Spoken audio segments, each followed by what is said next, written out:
جس سانچے میں میرے نبی کو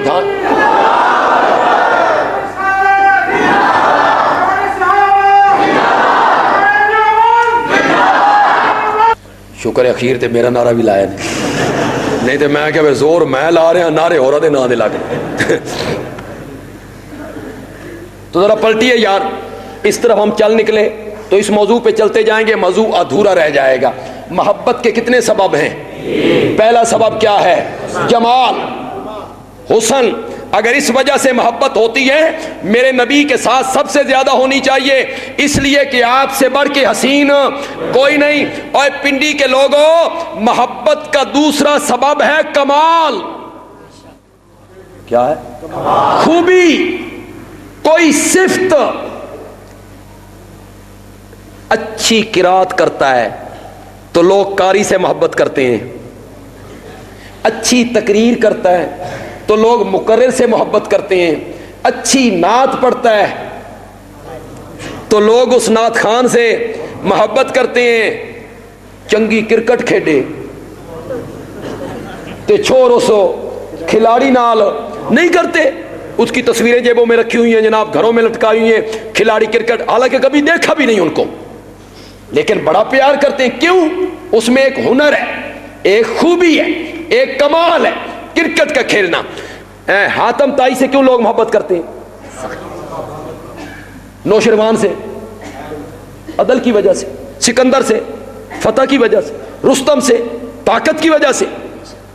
جو وصف ہوتی ہے نا، کمال ہوتا ہے نا، اس کی وجہ سے لوگ اس کمال والے سے، خوبی والے سے، ہنر والے سے محبت کرتے ہیں۔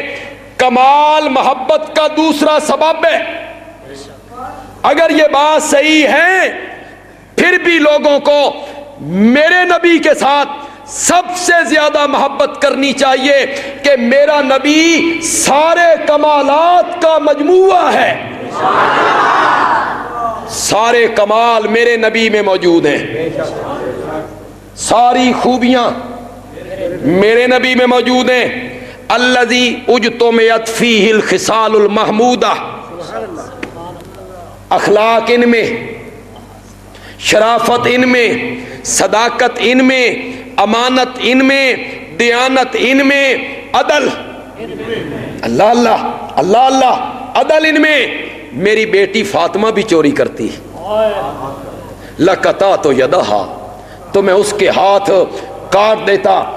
درگزر کرنا ان میں، معاف کر دینا ان میں۔ لا تثریب علیکم اليوم انتم الطلقاء، اوے مکے والو جاؤ، میں نے تم سب کو معاف کر دیا، جاؤ میں نے تم سب کو معاف کر دیے۔ کون سا کمال ہے جو میرے نبی میں موجود نہیں؟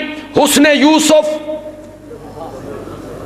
دم عیسیٰ، ید بیضاداری، آنچے خوباں ہمدارن تو تنہا داری۔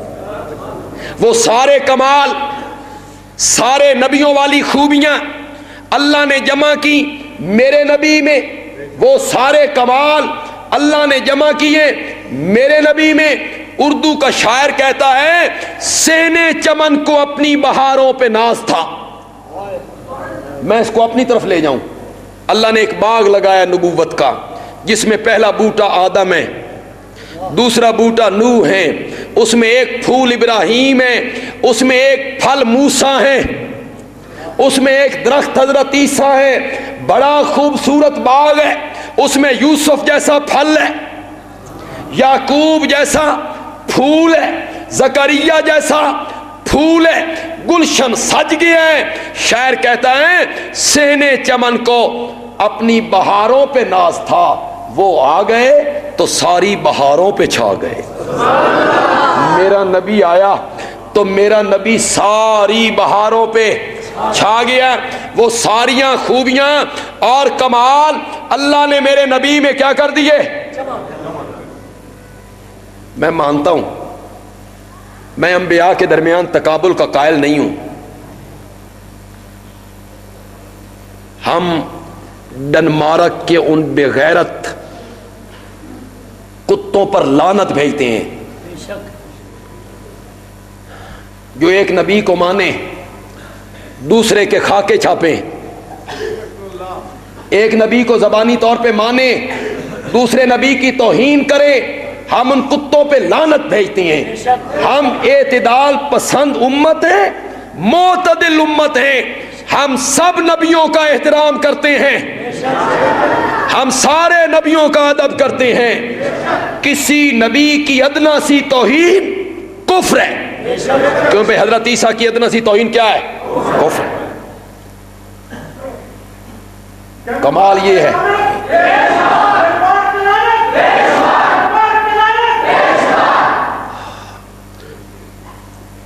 ڈنمارک پہ صرف نہیں، ڈنمارک پہ بھی، اور خاص کر کے ان کارٹون بنانے والے بے غیرتوں پر اللہ کی لعنت، اللہ کے عذاب سے انہوں نے بچنا نہیں ہے انشاءاللہ۔ ان شانیہ کا هو الابتر، ان شانیہ کا هو الابتر، بے نام و نشان ہو جائے گا۔ اس دن میں نے راجہ بازار کے جلسے میں جملے کہے، آج پھر یہاں انہیں دہرانے لگا ہوں کہ نبی پاک کے زمانے میں جس ولید ابن مغیرہ نے میرے نبی کی گستاخی کی تھی اور صرف یہ کہا تھا یہ محمد نہیں مذمم ہے، محمد کا معنی جس کی تعریف کی گئی ہو اور مذمم کا معنی جس کی برائی کی گئی ہو، اس نے میرے نبی کا نام بگاڑا، یہ مذمم ہے۔ اللہ نے سورت نون اتاری اور وہ لتھڑے لیے ولید ابن مغیرہ کے، خدا کی قسم اللہ نے وہ زبان استعمال کی نہ، رہے نام اللہ کا، اور جب پھر اللہ کا جی نہیں نہ بھرا تو آخر میں اللہ نے کہا اتلن بعد ذالک زنیم، یہ حرام زادہ ہے۔ کون کہہ رہا ہے؟ اللہ اللہ اللہ اللہ۔ حلیم جس کی صفت ہے اس کو گالیاں بھی نکالی جائیں، جو گالیاں نکالتے ہیں ان کو کہتا ہے ہور لاؤ، اس کو لوگ گالیاں نکالتے ہیں وہ کہتا ہے ہور لے، اتنا حوصلے والا ہے۔ لیکن جب نبی پاک کے ادب اور احترام کی بات آئی تو اللہ نے فرمایا اتلل بعد ذالک زنیم، یہ حرام زادہ ہے۔ ولید ابن مغیرہ نے سنا محمد عربی کی زبان سے میرے لیے حرام زادہ، تلوار سونت کے ماں کے سر پہ جا کے کھڑا ہو گیا اور ماں سے کہنے لگا سیدھی سیدھی بات کر، میں کس کا بیٹا ہوں، بول۔ ماں نے کہا خیر تو ہے، آج یہ کیا پڑ گئی؟ اس نے کہا آج اس کی زبان سے میرے لیے حرام زادے کا لفظ نکلا ہے کہ ساری کائنات غلط ہو سکتی ہے، محمد کی بات غلط نہیں ہو سکتی صلی اللہ علیہ وسلم۔ انہوں نے مجھے حرام زادہ کہا ہے، بول میرا باپ کون ہے؟ جب تلوار سونتی تو ماں کہنے لگی تیرا باپ اس قابل نہیں تھا، تو جو ہمارا نوکر اور غلام تھا میں نے اس کے ساتھ تعلقات قائم کیے، جس کے نتیجے میں تو پیدا ہوا، تیرا باپ فلاں غلام ہے۔ بندیالوی اس واقعے کو مد نظر رکھ کے کہتا ہے اے ڈنمارک کے بے غیرت کتوں، تم بھی اپنی ماں سے جا کے پوچھو کہ تمہارے باپوں کا نام کیا ہے، اس لیے کہ جو میرے نبی کا گستاخ ہے وہ حلال کا نطفہ نہیں ہو سکتا، حرام زادہ ہی ایسا کام کر سکتا۔ نبی کی گستاخی جو کرے گا وہ کون ہوگا؟ حرام زادہ ہوگا، اس کا نطفہ مشکوک ہوگا۔ ہم تقابل نہیں کرتے، لیکن حضرت سلیمان کا ایک کمال ہے، ایک خوبی ہے، تخت ہوا میں اڑتا ہے، تخت ہوا میں اڑتا ہے۔ اللہ اللہ، ایک مہینے کی مسافت صبح، ایک مہینے کی مسافت شام، اور مزے کی بات یہ ہے ہوا اللہ نے کنٹرول میں کر دی۔ اے میٹر ہویا میٹر بے کس رفتار تے تخت نو چلانا ہی، ہوا کو آہستہ کرنا ہے، ہوا کو تیز کرنا ہے، اور تخت اس پر 4000 کرسیاں بچھتی ہیں، چھت اس کی کوئی نہیں. تو اللہ نے پرندوں کو تابع کر دیا, اور جب تخت ہوا میں اڑتا ہے نا تو حضرت سلیمان پرندوں کہتے ہیں آ جاؤ بھائی. پرندے پر سے پر جوڑ کے تخت کے اوپر اس طرح اڑنے لگتے ہیں, سائبان تن جاتا ہے. پرندوں کے پروں کا سائبان 1 مہینے کی مسافت صبح, 1 مہینے کی مسافت شام کو طے کرتا ہے. یہ بڑا کمال ہے, بڑی خوبی ہے. لیکن جو سواری اللہ نے معراج والی رات میرے نبی کو دی,